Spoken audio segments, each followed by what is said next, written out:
छत्तीसगढ़ में आज हम सब लोग प्रदेश कार्यकारिणी की सभा में भाग लेने जा रहे हैं और 2 दिन का हमारा कार्यक्रम है। आप सब जानते हैं कि लोकसभा के चुनाव बहुत निकट हैं और आने वाले लोकसभा चुनावों के लिए पूरा संगठन, पूरी पार्टी, सभी नेता कार्यकर्ता तैयार हैं। इसी का जायज़ा लेने के लिए संगठन को और दुरुस्त कर लोकसभा चुनाव के लिए तैयार करने के लिए और पूरे प्रदेश भर में जो कांग्रेस का कार्यकर्ता है उसको नए जोश के साथ चुनावी मैदान में उतारने के लिए हम सब लोग यहाँ पर आए हैं। ये इस राज्य की जिम्मेदारी अखिल भारतीय कांग्रेस कमेटी ने हम सबको दी है। मुझे पूरा विश्वास है कि आने वाले लोकसभा चुनाव में हम दुगनी ताकत से वापसी करेंगे और भाजपा ने जो बातें बोलकर ये चुनाव जीता है उनकी जवाबदेही हम तय करेंगे, उनकी अकाउंटेबिलिटी फिक्स करेंगे और एक मजबूत विपक्ष जो हम लोग हैं उसका एहसास जनता को ज़रूर होगा। नौजवानों को, किसानों को, अगड़े पिछड़े, दलित, अल्पसंख्यक सब लोगों को साथ लेकर हम लोग आगे चलेंगे। मुझे पूरा विश्वास है कि आने वाले लोकसभा चुनाव के अंदर अभूतपूर्व परिणाम हम लोग लेकर आएंगे। एकजुटता से पूरे प्रदेश के अंदर कांग्रेस पार्टी काम करेगी, इस संकल्प के साथ हम लोग यहाँ पर आए हैं। राहुल गांधी जी का भी जो यात्रा शुरुआत होगी 14 तारीख को, उसका भी आगमन छत्तीसगढ़ में होगा, उस पर चर्चा करेंगे। और कल प्रदेश इलेक्शन कमेटी की मीटिंग हमने रखी है, जो अलग अलग लोकसभा क्षेत्र हैं वहाँ से फीडबैक लेंगे और आने वाले उम्मीदवारों के चयन को लेकर भी हम मंथन इस दौरे पर करने वाले हैं। नहीं, मैं बात मानता हूँ विधानसभा के चुनाव जो परिणाम आए उसकी उम्मीद हमें नहीं थी। हम समझते थे कि हम दोबारा चुनाव जीत कर सरकार यहाँ पर बनाएंगे। बहरहाल चुनाव में हार जीत होती रहती है, लेकिन इस चुनाव से कांग्रेस कार्यकर्ता कोई पराजित महसूस नहीं कर रहा है, क्योंकि हार जीत राजनीति का 2 पहलू होते हैं। लेकिन हम लोगों को जो सिद्धांतवाद राजनीति हमें करनी है, जो लोगों का संरक्षण को करना है, और छत्तीसगढ़ में मैं मानता हूं कि यहाँ पर हर गांव, हर ढाणी, हर शहर, हर कस्बे में कांग्रेस का कार्यकर्ता झंडा मौजूद है। हमें उसे एक्टिवेट करना है और समय बहुत कम है लोकसभा चुनाव के लिए, इसलिए आज से ही हम लोग पूरी तैयारी के साथ जुड़े हुए हैं।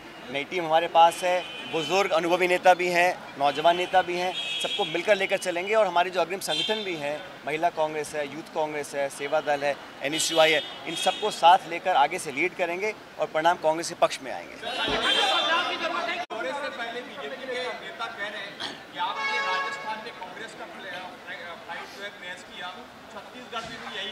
भारतीय जनता पार्टी का जो प्रोपेगेंडा मशीन है उसको मुझसे अच्छा कोई नहीं जानता है। और हम जानते हैं कि प्रदेश में, राजस्थान में जिन्होंने काम करे हैं, लेकिन छत्तीसगढ़ में जो सरकार बनी है, जो वादे किए थे और जो घोषणा की थी, उस पर कितना अमल हुआ हम सब जानते हैं। भाजपा का केंद्र का शासन 10 साल का हो गया है। इन 10 सालों में आज किसान, गरीब, नौजवान, हर वर्ग पीड़ित है। जो काम इन्होंने किया है सिर्फ भावनात्मक मुद्दों को प्राथमिकता देकर वोट लेने का काम अब तक करते आए हैं। भाजपा को एक्सपोज करने का काम और लोकसभा में तमाम आकलन आप लोग आ रहे हैं, उसके विपरीत परिणाम आने वाले हैं। कांग्रेस एकजुट है और कांग्रेस की एकजुटता अगर कांग्रेस के कार्यकर्ताओं, जनता के बीच में पहुंच जाएगा, वो मैसेज उतना ही बहुत है हमारे लोकसभा चुनाव जीतने के लिए।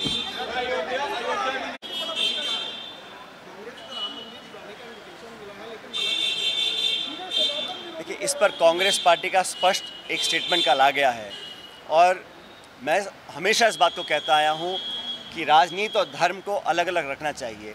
ये बात भी सही है कि धर्म के आड़ में अगर राजनीति हो रही है उसको कोई स्वीकार नहीं करेगा। हम चर्चा करना चाहते हैं मुद्दों पर, जनता के मुद्दों के ऊपर, विकास के, आर्थिक उद्योग के, निवेश के, शिक्षा, चिकित्सा, उद्योग, रोजगार, इस पर चर्चा करने को भाजपा तैयार नहीं है। भावनात्मक मुद्दों की आड़ में राजनीतिक वोट लेना ये भाजपा की परंपरा रही है। और जहाँ तक मंदिर में जाने का सवाल है, ये आस्था का विषय है, कोई कभी भी जा सकता है। मुझे कब तिरुपति जाना है, कब वैष्णो देवी जाना है, कब अयोध्या जाना है, मेरे मन की बात है। जब मेरा मन करेगा मैं जाऊँगा। लेकिन इस प्रकार का जो पॉलिटिसाइजेशन हो रहा है उसको कांग्रेस पार्टी ने गलत माना है। दोबारा बोलिए।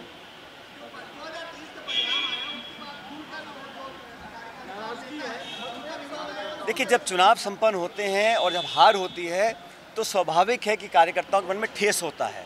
सभी कार्यकर्ता नेता चाहते थे सरकार बने, अब नहीं बन पाई है तो कहीं थोड़ा बहुत मनमुटाव होता है, लेकिन प्रदेश अध्यक्ष जी ने, हमारे नेता प्रतिपक्ष ने सबसे चर्चाएं करी हैं। अब सारी बातें भुलाकर हमें आगे की ओर देखना है।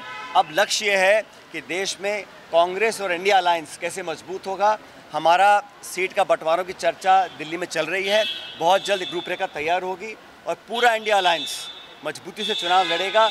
और जहाँ जिस स्टेट में, जैसे कांग्रेस, यहाँ दो पक्षी दल हैं, भाजपा कांग्रेस, तो हम लोग छत्तीसगढ़ में सब सीटें जीतने का कोशिश करने वाले हैं और पूरी इंडिया अलायंस एकजुटता से चुनाव लड़ेगी और 24 के चुनाव में इंडिया अलायंस सरकार बनाएगी।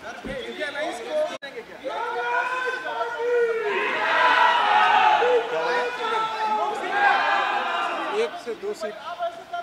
अरे हम यहाँ पर आए इतिहास बदलने के लिए आए हैं, चिंता मत करो।